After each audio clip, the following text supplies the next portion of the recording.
An icy wind swept through the small Canadian town of Elkford, a place where gossip moved faster than the snowstorms and people's hearts were often as cold as the weather. On a gray winter afternoon, Clara stood outside the town hall in a simple blue coat that barely fit her. She tried to hide the tears brimming in her eyes as the whispers followed her. Same old names, same old laughter. Fat girl, charity case. No one will ever want her. She was only 20, but life had already taught her that kindness didn't always come easy, especially not for girls like her. Clara had been raised by her grandmother after her parents died in a car accident when she was 10. She'd always been bigger than the other kids, and the weight she carried wasn't just physical. It was emotional, heavy, and constant. People treated her like she was less than human, invisible at best, a joke at worst. So when the town announced the annual community match, a strange tradition left over from old times, where single adults were paired up for a winter social project, Clara hoped she might be skipped. But she wasn't. She was paired with Louis, the man everyone called the village idiot. Louis was quiet, lanky, and always wore mismatched socks and old flannel shirts. He talked slowly, didn't smile much, and was often seen muttering to himself while walking the long road outside of town. The kids made fun of him. Adults pitied him. Some even avoided eye contact when he passed by. Clara felt humiliated. The stares she got when their names were read aloud made her feel like curling into herself and vanishing. She wanted to scream. Why did she always have to be the one people looked at with mockery? Why was she given to someone like Louis, as if she were a burden, a problem to be solved? But something in Louis's eyes, calm, thoughtful, and unexpectedly gentle, made her pause. She didn't have the strength to fight, so she said nothing and walked beside him out the door. Their project was simple: decorate the community lodge for the Christmas Eve festival.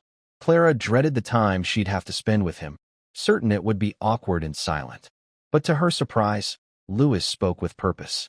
"Do you like lights?" he asked, his voice soft like melting snow. She nodded. "Yeah, I think they make cold places feel warm." He smiled faintly. "Me too." Day by day, Clara began noticing things. Louis was never unkind. He listened. He brought her hot chocolate without asking. He let her choose the music. When the ladder was too high for her, he adjusted the plan so they could both work at ground level. And slowly, her walls began to crumble.